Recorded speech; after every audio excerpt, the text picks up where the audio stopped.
go in later today.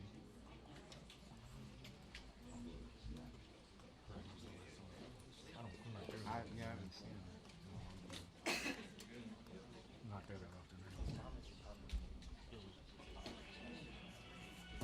Gave me a bit of a cover because I can't walk.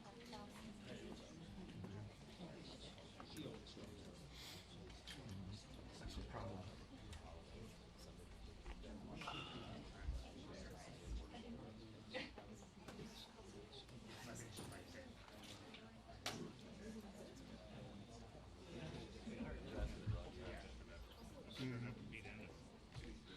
I mean, I've seen him around. That's true. I mean, it doesn't necessarily mean anything. We got him.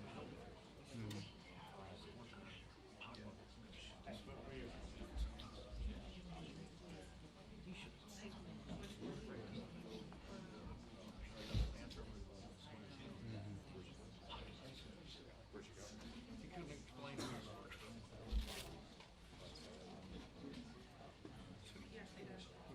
He went in as an observer. without a camera. Yeah. Just because I think they felt bad.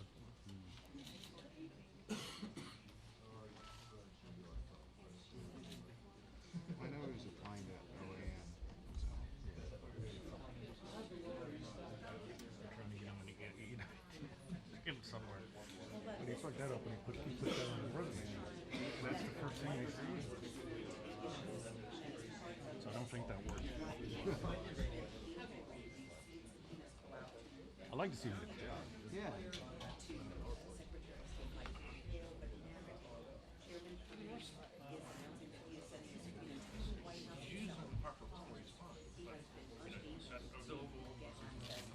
Yeah. Although if he would have went in with a real camera, I would have at least had a chance of doing this. Yeah, I don't know why I didn't just use it. I don't know. I think because Anthony didn't want to be hardwired. He has a wireless, but it's just so loud. Right.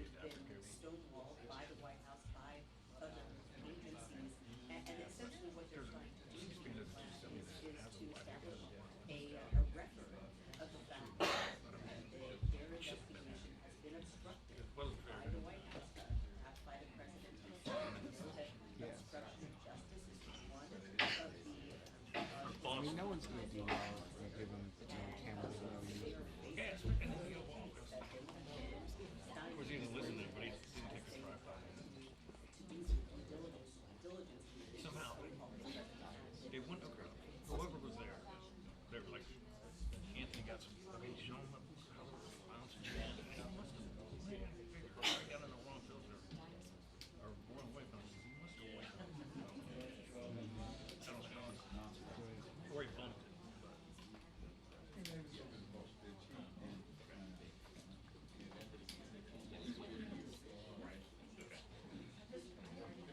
It's addressing because they can't actually Good for his job.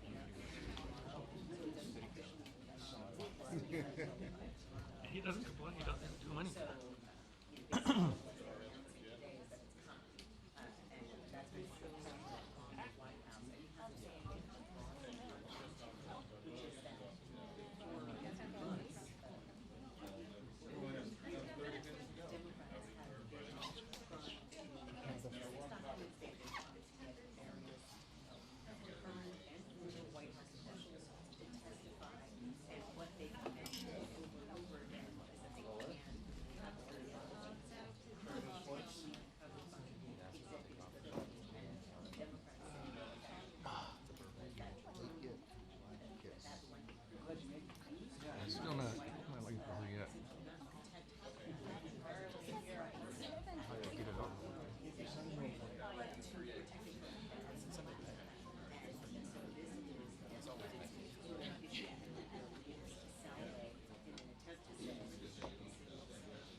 can't take it past that.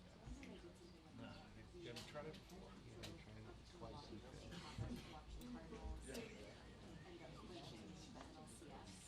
I think that's why they're. Yeah,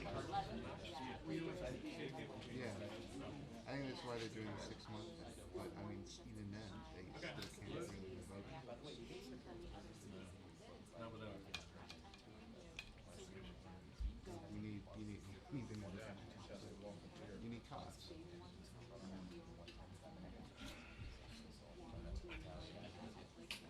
I think it's awesome.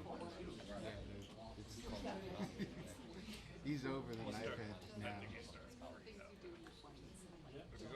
always been there. President's always been there. No, for sure. And he's got no one around him. No, not no adults. He wouldn't listen. Yeah. But they were still moderating. Impeachment it's his committee that is running point on this Ukraine investigation. The House Speaker has talked a number of times about how important he thinks it is to bring the American public along as Democrats try to go this case against President Trump. In large part, why the two of them are having a press briefing here today, even though Congress is on recess. I suspect that we will hear the House Speaker sort of convey the tone that she emphasized when she was talking to members of the caucus on Sunday. She says that members, Democrats, should be nonpartisan, they should be respectful, in large part because of the question that they're grappling with here, potentially removing a sitting president from office. Donald Trump will be the fourth person in the history of the Republic to face an impeachment investigation. Andrew Johnson in the 1800s was impeached for policies having to do with, the Civil War, was not convicted by the Senate.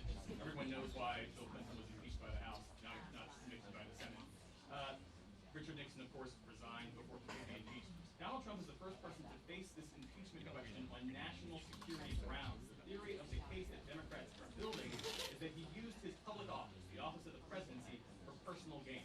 As Nancy Pelosi puts it, the president tried to shake down a foreign counterpart to dig up discredited their speculation on one of his domestic political rivals. So Democrats see that as a breach of the oath of office. They see it as the president undermining national security and the integrity of our He's elections. not going to. I suspect that will be the message that you will hear Schiff and Pelosi convey on the shaky stage. It'll be lame duck. Potentially any minute now.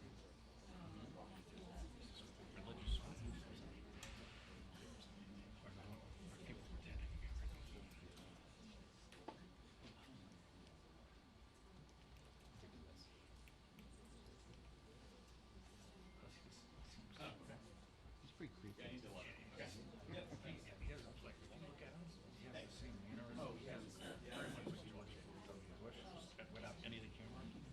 But if you look at the way he talks, his cadence, exactly.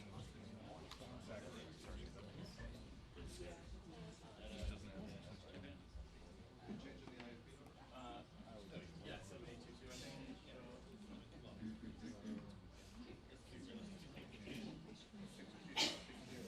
Crazy enough to continue with the bad heart.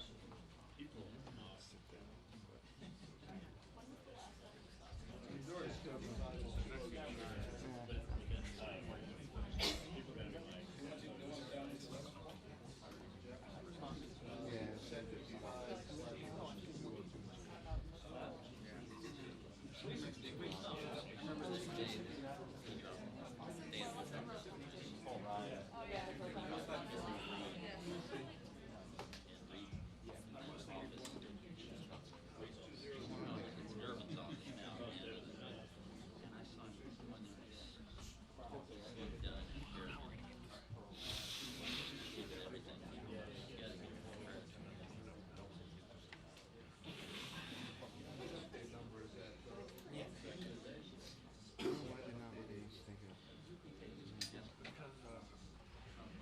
This one I heard.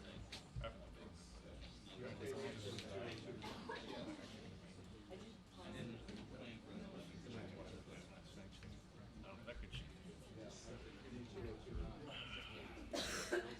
Yeah, it's 2029, not 4400. Francesca just checked me in. Really? Yeah, can you hear me? I think she was relaxed with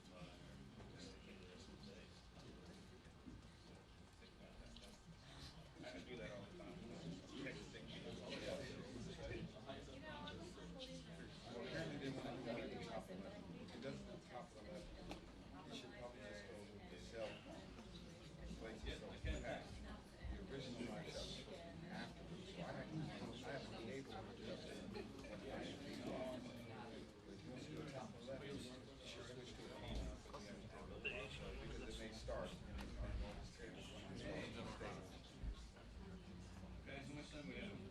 guys just that lead.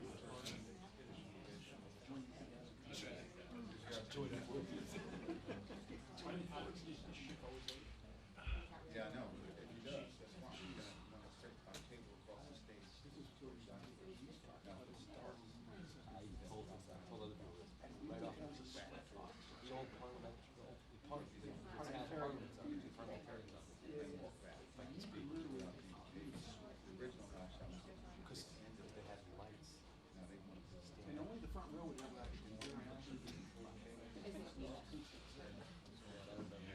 Her office, remember her office? Yeah, she's still. She had all that.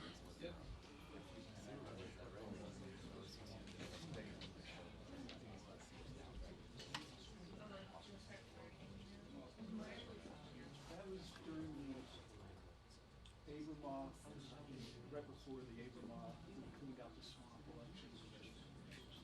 Well, that was right after that.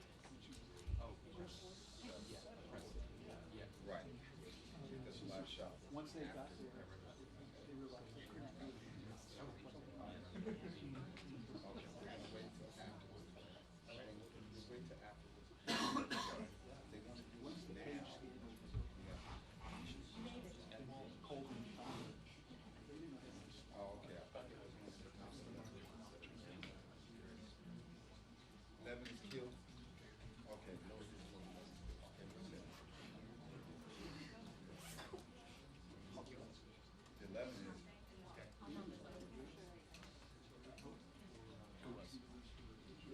Who was? Is it a real heads up or what?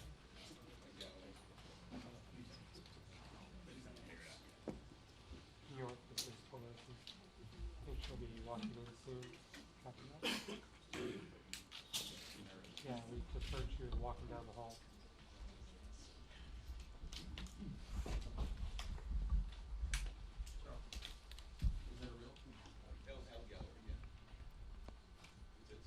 You guys can hear when we get the heads up that's just coming out. That's what I sent out.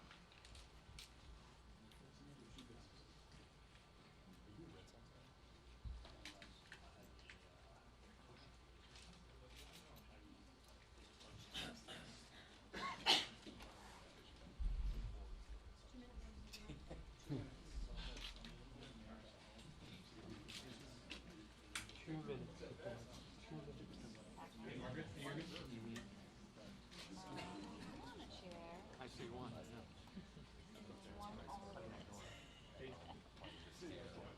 Okay. All right, they gave us the warning. We're in the action. They're in the room. Okay, I got nine. All right, thanks.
first scan.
Very good.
Good morning.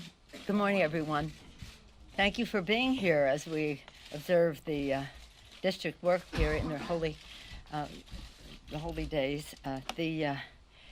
As we gather here, our members across the country are having communication with their constituents on two subjects in particular, and one perhaps. The first is on our legislation, H.R. 3, to lower the cost of prescription drugs now. We are very pleased that the response that members are receiving as we've asked them to go out there to receive public comment on H.R. 3. And when they return, we will be ready to proceed, some in committee, others just among members, to present the legislation. H.R. 3 is important because, as I've said to you before, across the country, you could see grown men cry at meetings because of the cost of prescription drugs. It's almost impossible for them to be healthy and financially healthy with the rising cost of prescription drugs. In the last year's election, this was a very high priority. It continues to be. So when the president says that he can't do anything if he has the threat of impeachment or the consideration of impeachment, I hope he doesn't mean he doesn't want to work together to lower the cost of prescription drugs. It would give the secretary additional powers to negotiate for lower cost. It would end the disparity of cost between what consumers in America pay and what they pay in other countries. It would have a cap on out-of-pocket expenses for catastrophic Medicare expenses. It would also, in the negotiation, not only be for Medicare, but for all, and it would have an inflation rebate that reverses years of increases. So we're very pleased with the work that has gone into it so far by our three chairmen, Frank Pallone of Energy and Commerce, Richie Neal of Ways and Means, and Bobby Scott of Education and Workforce, and many members as well. We will be discussing this again over the break and the district work period when we return. At the same time, we are making progress on the U.S.-Mexico-Canada trade agreement. This is an issue of concern around the country, and we want to be sure that as we go forward, we are protecting, we are strengthening America's working families and our farmers who are very affected by this. This is not about trickle-down trade. We're not trickle-down economics people. We're not trickle-down trade people either, unless it hits home for our workers and our farmers in terms of enforceability. We can't be there yet. But we are on a path to yes. And as you probably know, on Friday, our task force under leadership of Richie Neal in Ways and Means put forth a counteroffer to what the administration has proposed. When we can arrive at a place where not only do we have our issues addressed, but that we have enforceability that will make it real for America's families and farmers, then we can go down that path. I hope again that the president saying because of other actions in terms of upholding the Constitution of the United States that he can't work with us because I do think he wants this U.S.-Mexico-Canada trade agreement, and we want it when it is right in terms of enforceability and that we can work together. At the same time, we're hoping that we can renew our conversations about infrastructure, building the infrastructure of America. As I've said, our agenda last year when we ran was for the people. Lower the cost of health care by lowering the cost of prescription drugs. That's what we're doing. Build the infrastructure of America in a green way so that we can increase paychecks, lower health care, bigger paychecks, cleaner government. Well, I think that we can work with the administration on prescription drugs. I hope so. And infrastructure. I hope so. Clean government. That's more of a challenge. So as we gather here today, we are clearly at a place where we are legislating to try to meet the needs of the American people in a transformative way. We are investigating. We are litigating. We also are here today on the one-year anniversary of the Khashoggi, since Khashoggi was killed. It's such a very sad thing. And at the same time, you see the administration schmoozing with the very people who perhaps orchestrated that. Again, it's yesterday the Chinese observed their 70th anniversary. At the same time, the president was very positive about that. Well, observing their anniversary is one thing, praising them for it is another when they have serious repression going on right now in China, whether it's undermining the culture, language, and religion of Tibet, whether it's the placing in education camps, 1, 2, or 3, depending on the cost, but at least 1 million Uyghurs, and whether it's the suppression of democracy in Hong Kong and just the violation of human rights throughout China. It's the same fight we've been having for years. For what does it profit a man or a country if he gains the whole world and suffers the loss of his soul? But we seem to be able to ignore the shout-out from our soul on respecting the dignity and worth of every person. So I know many of you are here. Some of you are regulars. Many of you are not. And I said to Mr. Schiff, maybe you should come to all of our meetings. We might get some coverage for what we're trying to do for the American people. But we are very proud of the work of our chairman of the Intelligence Committee. We take this to be a very sad time for the American people, for our country. Impeaching a president or having the investigation to impeach a president is not anything to be joyful about. I don't know that anybody's joyful, but it is a sad time. And as you've heard me say over and over again, in the dark days of the revolution, Thomas Paine said, the times have found us. We think the times have found us now. Not that we place ourselves in a category of greatness of our founders, but we do place ourselves in a time of urgency on the threat to the Constitution, a system of checks and balances that is being made. They fought for our independence. They declared independence. They fought and won. They established a democracy. Thank God they made the Constitution amendable so it could always ever be expanding freedom. And we see the actions of this president being an assault on the Constitution once we had his even admission to that, we had no choice but to go forward. It's hard. We want to weigh the equities. We want to be fair as we go forward. And we couldn't be better served than by the leadership of our chairman of the Intelligence Committee, Adam Schiff, and it's my honor to present him to you now.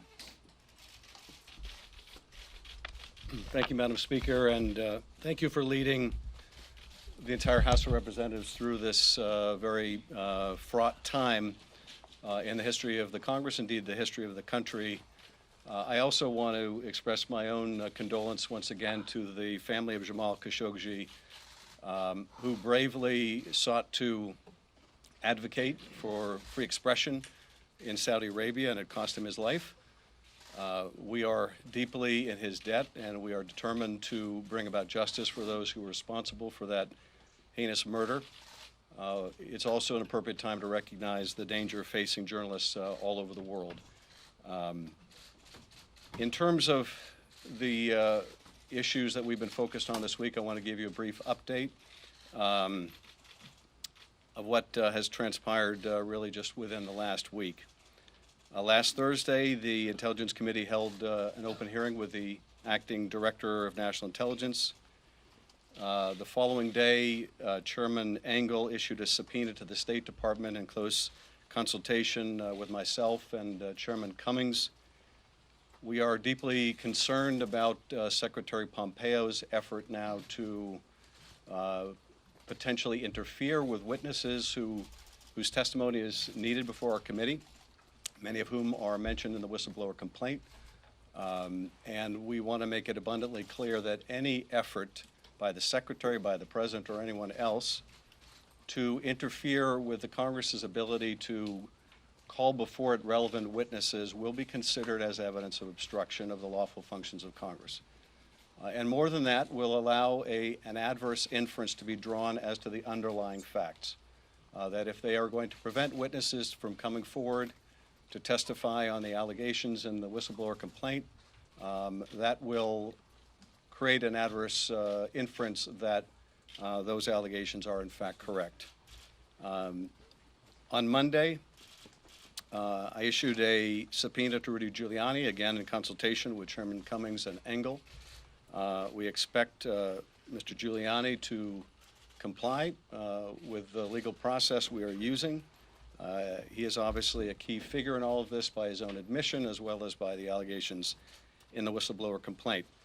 Today, and just within the last half hour, Chairman Cummings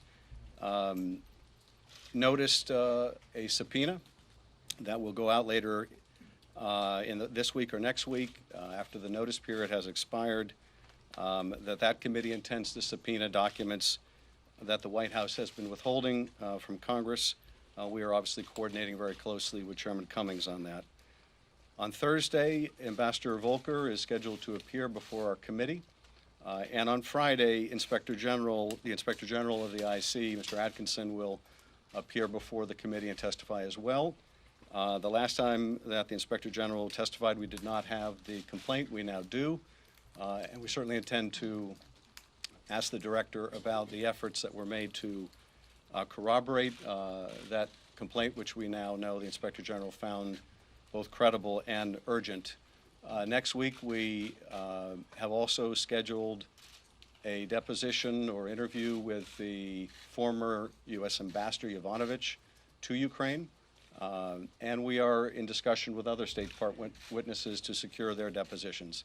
So we've been very busy, as you can tell, this week. We're going to be very busy again next week.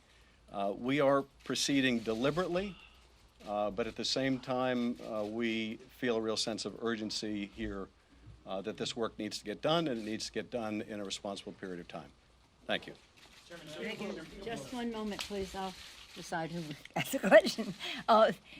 Do we have any questions first on the work to meet the needs of the American people in terms of USMCA and the HR 3 on that subject? How do you envision working with this president on these key democratic agenda items, lowering prescription drug costs, ensuring tougher gun safety measures, as you're actively considering whether to remove? But they have nothing to do with each other. We have a responsibility to uphold our oath of office, to support and defend the Constitution of the United States.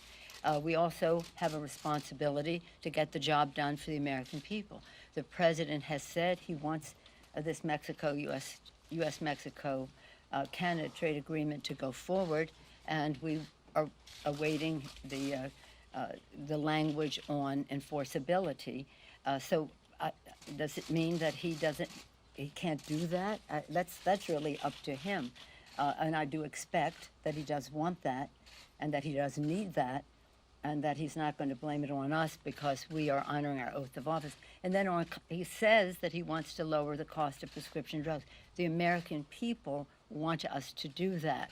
So as the president saying, if you question my actions, I can't agree on any subject, then the ball is in his court on that. But many of you have always been interested in USMCA. Any ongoing interest there? Yes, sir. On the USMCA, the president keeps saying that the USMCA will pay for his wall. How does money generated by the USMCA work its way into the general fund to be appropriated by Congress? It doesn't. It doesn't. Yeah, it doesn't. Okay. Yes, ma'am. No, I'm not calling on you. I'm calling on this young lady here. Thank you.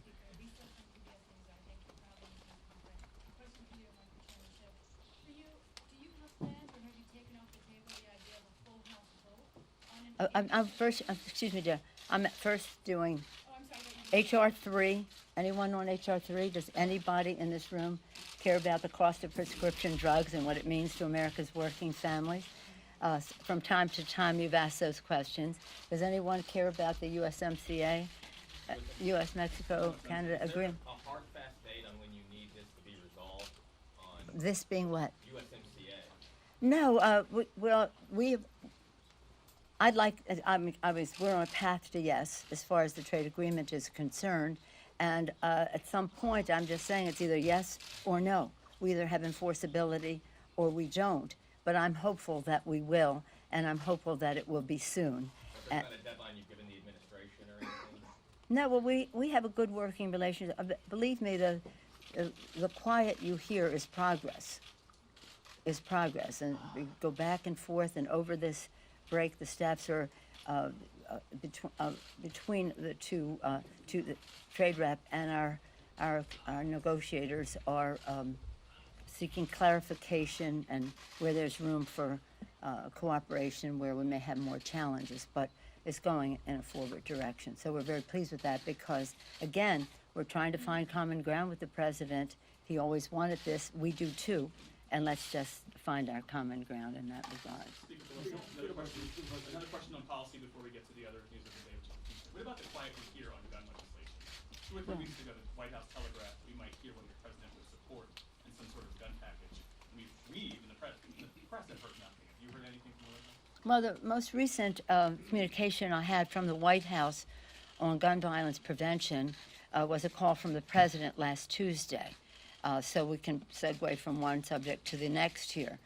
He called early that morning to say that how happy I would be to see the progress that he was making on coming to agreement on gun violence prevention.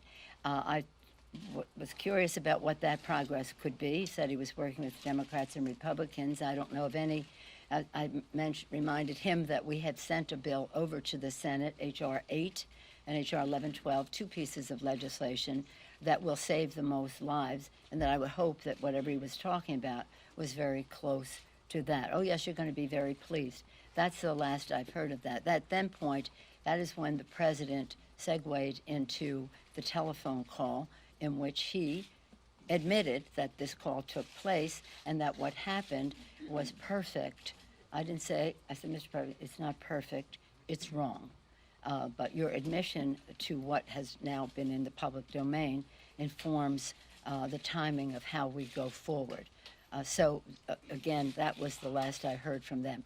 Let me just say on gun violence prevention, we're not going away until we get legislation signed into law that protects our children. I said to the president on another occasion on the 200th day of it, Chuck Schumer and I called the president on that. That was a couple of Sundays ago. I think like the 15th of September, maybe 2.5 weeks ago. That was the 200th day since we sent over H.R. 8. And I said to the president, I pray for you and the safety of you and your family. And I hope that pray that God will give you an illumination, an enlightenment to pray, to work for the safety of other families in our country. So again, the most recent, I'm not going to say the last, I hope it's not the last, but the most recent communication I've had from the White House was in the same call where the president admitted to what he said in that phone conversation. Okay? Now you have, yes. Have you taken off the table, or do you plan for a full House vote on impeachment inquiry? And Chairman Schiff, as the White House seems to be, in your words, you were having interference, delays. In the past, sometimes it's taken a long time, years, to compel documents and testimony from the White House. Are you preparing for a court battle, and how would you make sure that that happens, and what do you take in expeditious manner? First of all, there's no requirement that there be a floor vote. That's not anything that is excluded. And by the way, there's some Republicans that are very nervous about our bringing that vote to the floor. Just say that we are concerned that the White House will attempt to stonewall our investigation, much as they have stonewalled other committees in the past. It's why I say the White House needs to understand that any action like that, that forces us to litigate or have to consider litigation, will be considered further evidence of obstruction of justice. And of course, that was an article of impeachment against Nixon, the obstruction of the lawful functions of Congress, that is. We will also draw the inference, though, as appropriate, that they are trying to conceal facts that would corroborate the allegations in the whistleblower complaint. So we'll have to decide whether to litigate or how to litigate. We're not fooling around here, though. We don't want this to drag on months and months and months, which appears to be the administration's strategy. So they just need to know that even as they try to undermine our ability to find the facts around the president's effort to coerce a foreign leader to create dirt that he can use against a political opponent, that they will be strengthening the case on obstruction if they behave that way. Madam Speaker, thank you very much. I would like to ask Madam Speaker and also Chairman this as well. The President wants to interview the whistleblower. He says that he has the right to meet his accuser. Your response, both of you, please. The whistleblower has the right on the statute to remain anonymous, and we will do everything in our power to make sure that that whistleblower is protected, that whistleblower's preferences in terms of their anonymity are respected. And let's not make any mistake here. The president wants to make this all about the whistleblower and suggest people that come forward with evidence of his wrongdoing are somehow treasonous and should be treated as traitors and spies. This is a blatant effort to intimidate witnesses. It's an incitement to violence. And I would hope, and we're starting to see members of both parties speaking out against attacking this whistleblower or others that have pertinent information. So the other thing I wanted to underscore, though, is what the whistleblower has set out that is within our power to this date to confirm, we see confirmed in that call record. The president can attack the whistleblower rhetorically all the president wants. It doesn't change the fact that the record of that call shows the President of the United States in a same conversation, indeed immediately after the Ukraine president asked for more military help, the President of the United States asked that leader a favor, though. And no attack on the whistleblower or anyone else is going to change those underlying facts. On the subject of, on the subject of the whistleblower, I said to the president on that call, you've come into my wheelhouse. 25 years on Intelligence Committee as a member, as ranking member, as Mr. Schiff was before he became the chairman when we got the majority. So I was part of the Gang of Four before I was even in the leadership as a Gang of Eight. So for 25 years, one way or another. I was there when we improved the whistleblower legislation in the late 90s. I was part of that. I was there when we made further improvements, and President Obama made executive, I don't know if it was executive order, but executive action, improvements in the whistleblower legislation, and then we have further legislation. And then I was there when we created the Office of the Director of National Intelligence and what his responsibility was in terms of a whistleblower. So this is very, I hope that you understand, and I suspect that you do, the seriousness of the President of the United States saying he wants to interview that person. We will treat the President with fairness as we go forward. We will have investigations and questioning that are worthy of the Constitution of the United States. It's unworthy of the Constitution of the United States to do what he did in that call, and he admitted it to me. He said it's perfect. No, it's not perfect. It's wrong.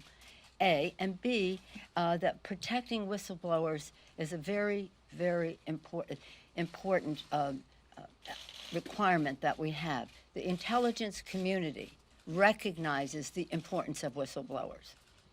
Protecting whistleblowers who see wrongdoing of any kind in our government is essential. So the President probably doesn't realize how dangerous his statements are when he says he wants to expose who the whistleblower is and those who may have given the whistleblower that information.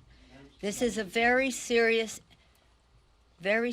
challenge that the President has put there. It's very sad. I don't see impeachment as a unifying thing for our country. I weighed those equities hard and long till I had the President's admission that he did what he did on that call. One big picture question and one logistical. Following up on what you just said, some Republicans have said that the President's phone call wasn't great, but that it isn't an impeachable offense. Is it possible that you're making too much of one phone call? Absolutely not. I want to yield to you. Well, if you think about what the framers were concerned about at the time of the drafting of the Constitution, they were paramountly concerned about foreign interference in American affairs. They wanted to ensure that the President of the United States was defending the interests and national security of the United States and not corruptly, secretly advancing some private agenda with a foreign power. It's hard to imagine a set of circumstances that would have alarmed the founders more than what's on that call, where you have a president using the full power of his office to try to effectively coerce a foreign leader that is completely dependent on our country for military, economic, diplomatic, and other support, to intervene in our election to help his campaign.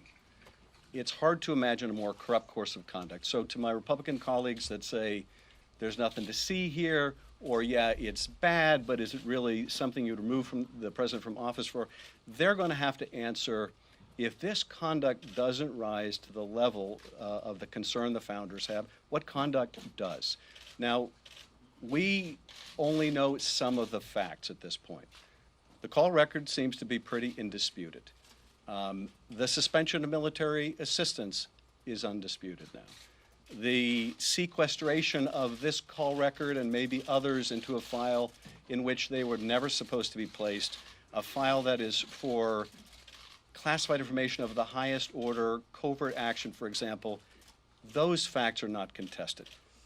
But all the facts around that we still need to flesh out. What was the State Department's role? What was the Secretary's role? What was the role of the Attorney General? There's a great more that we need to know to understand the full depth of the President's misconduct. And maybe when that comes out, it will persuade some of those Republicans to recognize the gravity of the situation. But I think we have to be realistic here. There seems to be no floor below which the President can drop that some of the GOP members, and maybe even many of the GOP members, would not be willing to endorse, look away from, avoid comment on, let alone rise to condemn as incompatible with the duties of his office. Make no mistake, in that telephone call, the President undermined our national security because of his what he had done a few days earlier. So the President said, well, I didn't say that in the call. No, the sequencing of it. You have to look at the sequence. A few days before, the president withdrew that. Now, why? Why would that just come from the president? There was no, as far as we know, and we'll find out if there is, any National Security Council justification for the president withdrawing assistance that had been passed by the Congress of the United States in a bipartisan way. And then the president, just on his own, decided he was going to use it as leverage. So using that as leverage, we supported that military assistance in the interest of our national security, undermining our national security, undermining his oath of office to protect and defend the Constitution because he was overthrowing an act of Congress just on his own, undermining the integrity of our elections. And that's what means something to people in their lives. They have to know that their vote counts and that it will be counted as cast. And this President of the United States is stooping to a level that is beneath the dignity of the Constitution of the United States and our founders, since the chairman mentioned our founders. They put guardrails in the Constitution because they knew there might be someone who would overplay his or her power. They never thought that we would have a president who would kick those guardrails over and disregard the Constitution and say, Article 2 says that I can do whatever I feel like. So this is sad. We have to be prayerful. We have to be worthy of the Constitution as we go forward. We have to be fair to the president, and that's why this is an inquiry and not an outright impeachment. And we have to give the president his chance to exonerate himself, but he thinks what he did was perfect. So we have that situation. But I say to my colleagues, calmness, quiet, so that we can hear, what is being said in this regard. Again, when on that very day, September 17th, that was Constitution Day, a Tuesday, 2 Tuesdays ago from yesterday. That was when that explosion hit of what possibly happened in that phone conversation, which the president confirmed to me in our call. And that day was the day we observed the adoption of our Constitution, September 17th. On that day, way back when Benjamin Franklin left Independence Hall, people said to him, "What do we have, Dr. Franklin, a monarchy or a republic?" He said, "A republic, if we can keep it."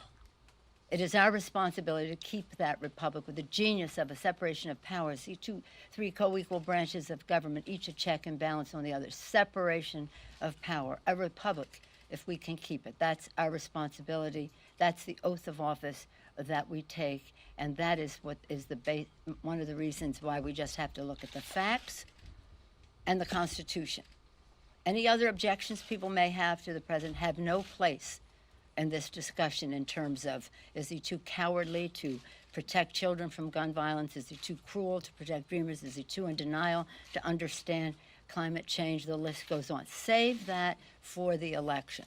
This is about the facts relating to the Constitution, and that is how we will proceed with dignity, with respect, prayerfully, and again, worthy of the sacrifice of our founders, the sacrifice of our men and women in uniform who fight for our freedom, and the aspirations of our children so they'll live under future presidents who will honor the Constitution of the United States. Thank you all very much.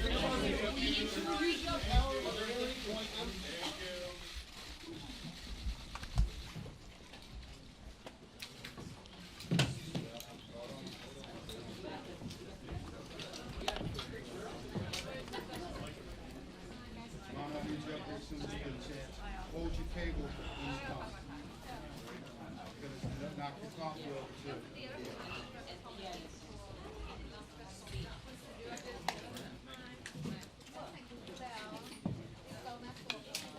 Grab your cable.